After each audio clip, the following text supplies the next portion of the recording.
Comparison అండి. Without reason చేసేదే comparison అని నేను ఎప్పుడు క్లాసుల్లో చెప్తుంటాను. ఈ కంపారిజన్ అనేది కొంప ముంచుతుందండి. యాక్చువల్గా ఎదురోళ్ళని చూసి మన కొడుకు ఏమైపోయినా పర్లేదు, ఎదురోళ్ళు ఒక పిల్లోడు ఎంబీబీఎస్ చేస్తే మన కొడుకు చేయాలి, మన కూతురు ఐఐటి చేయాలి, ఎంబీబీఎస్ చేయాలి, పలానా వాళ్ళకంటే మన చీర బాగుండాలి, పలానా వాళ్ళకంటే మన కారు బాగుండాలి, పలానా వాళ్ళకంటే మన ఇల్లు బాగుండాలి. వాట్ యూ హ్యావ్, నీకేమున్నది మర్చిపోతున్నావు. వాట్ యూ డోంట్ హ్యావ్, నీకేం లేని దాని గురించి ఎక్కువ ఆలోచిస్తుంటాం.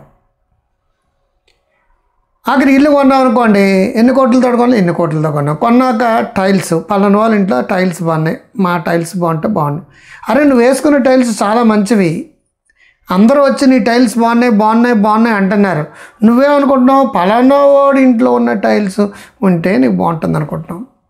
వాడికంటే కాస్త అందంగా ఉంటే బాగుంటుంది, అయ్యయ్యో వాడికంటే కొంచెం పొడుగ్గా ఉంటే బాగుంటుంది, పలానా సిరీస్ కంటే ఇలా ఉంటే బాగుంటుంది, కాస్త సన్నగా ఉంటే బాగుంటుంది, కాస్త చదువుకుని ఉంటే బాగుంటుంది, కాస్త ఆ ప్యాకేజ్ కంటే నా ప్యాకేజ్ బాగుంటే బాగుంటుంది.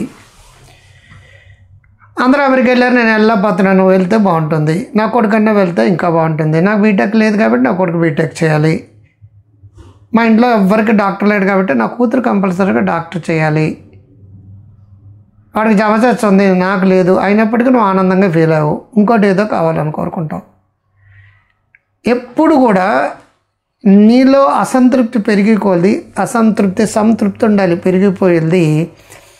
వాళ్ళతోటి వీళ్ళతోటి కంపేర్ చేసుకోవడం మొదలుపెడతారు. ముఖ్యంగా పిల్లల్ని తల్లిదండ్రులు ఏం చేస్తుంటారు, లక్ష్మి అంటే కొడుకు చూడు ఎన్ని మార్కులు వచ్చినాయో, మా కాలంలో ఇలాగా ఈ యథవేషాలు వేయడం వల్ల ఏమవుతుందంటే లేని ఒత్తిడి పెరుగుతుంది. మీకు ఆల్రెడీ ఉన్న జీవితాన్ని భలే అనుకోండి, లేనిది పొందండి.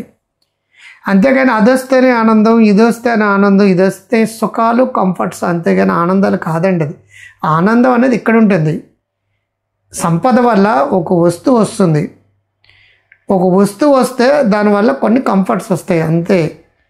నిరంతరం ఆనందంగా సంతోషంగా ఉండేవాళ్ళు ఏసీలో ఉంటే ఆనందంగా ఉంటారు. ఏసీలో ఉన్న వాళ్ళందరూ కూడా వాళ్ళు ఓసీగా మారిపోయారు. అందరూ కూడా ఒళ్ళు డొల్ల, విటమిన్ డి తగ్గిపోయింది.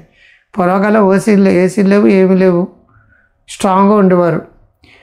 ఏసీ వస్తే బాగుంటుందని ఏసీ కొనిదాకా బర్ర దొలిచేసింది కొనేసారు అంతే.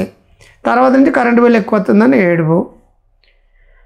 ఐఐటి సీట్ రావాలి, నా కొడుకు ఎన్ఐటి సీట్ రావాలి. వాళ్ళు మైక్రోవేవ్లో పెట్టేస్తున్నారు పిల్లలు తీసుకొచ్చి. ఈ కంపారిజన్ వల్లే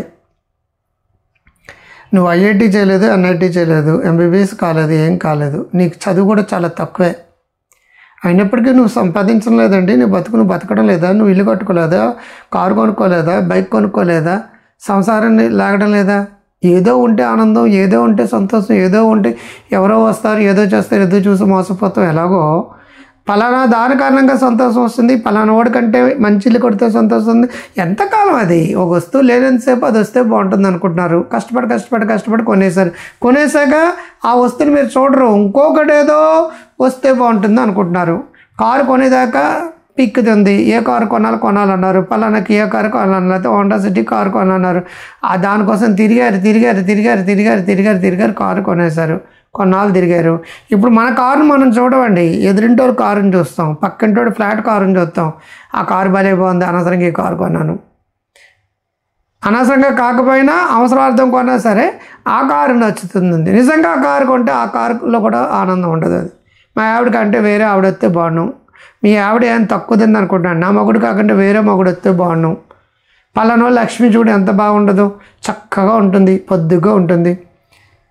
ఇలాగా పిల్లల్ని కానీ పిల్లల్ని కానీ నువ్వు కానీ కుటుంబాన్ని కానీ మీ బాస్ని కానీ సమాజాన్ని కానీ కులాన్ని కానీ మతాన్ని కానీ ఒకరితో కంపేర్ చేసి కొద్ది మీకున్న మనశ్శాంతి పోతుంది. ఇక్కడ చిప్పు ఉంటుంది, చిప్పు దుబ్బేస్తుంది అనమాట.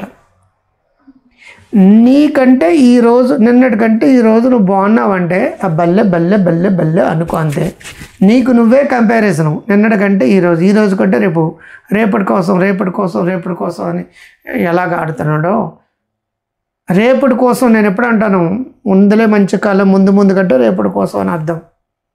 నిన్నటికంటే ఈరోజు బాగుంటే, ఈరోజు కంటే రేపటి బాగుంటే, రేపటి కంటే నీలో ఎక్కడెక్కడ లోపాలు ఉన్నాయో అక్కడక్కడ పెంచుకుంటూ పోతుంటే అది లగ్జరీ లైఫ్, సామాన్లు కొనుక్కోవడాలు, కారు కొనుక్కోవడాలు, ఇల్లు కొనుక్కోవడాలు, విలాసవంత భవనాలు కొనుక్కోవడాలు, అందమైన పిల్లలు,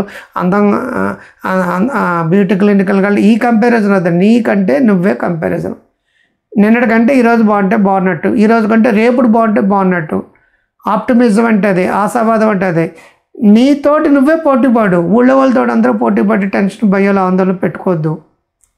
పెద్ద పెద్ద గోల్స్ కూడా చిన్న చిన్న ముక్కలు కట్ చేసుకుంటే ఎలా అవుతుందో, పెద్ద పెద్ద ఆనందాలు కూడా చిన్న చిన్న విషయాలు ఉంటాయి. 80/20 ఇలా అంటాం. 80% ఆనందాలు 20% విషయాల్లోనే ఉంటాయి. 20% విషయాల్లో 80% దుఃఖాలు కూడా ఉంటాయి. ఈ దురాశ దుఃఖానికి చేటు. కాబట్టి నువ్వు ఎవరితోటి కంపేర్ చేయకుండా నీకు నువ్వు బెటర్ వెర్షన్, ఆండ్రాయిడ్ వెర్షన్ లాగా బెటర్ యూ నువ్వు మలుచుకుంటూ వెళ్ళు. ప్రతి దాంట్లోనూ ఆనందం, సంతోషం, ఆరోగ్యం ఉంటాయి. అవి గమనించు. నువ్వు ఎలా ఉంటావో తెలుసా? ముందులే మంచి కాలం, ముందుగా నా పాట హోప్ని క్రియేట్ చేస్తుంది. అది అలా ఉంటావు.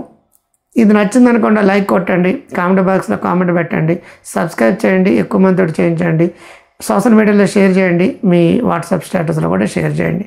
ఇంకా మంచి ప్రోగ్రామ్స్ నేను చేయడానికి వీలవుతుంది. మీరు ఎంకరేజ్ చేసే కొలది నేను ఎక్కువ టెక్నాలజీ అది వాడి ఎక్కువ టైం స్పేర్ చేసి ఎడిటింగ్ అని మరొకటి చేస్తున్నాను. ఇప్పుడు ఏంటంటే తక్కువ మంది చూస్తున్నారు కండి, నేను పెద్దగా పట్టించుకోవడం లేదు. ఏదో పెట్టాలి కాబట్టి పెట్టేట్టుగా పెట్టకూడదు కదా, మీకు బాగుండేటట్టు పెట్టాలి. ఓకే, నమస్తే.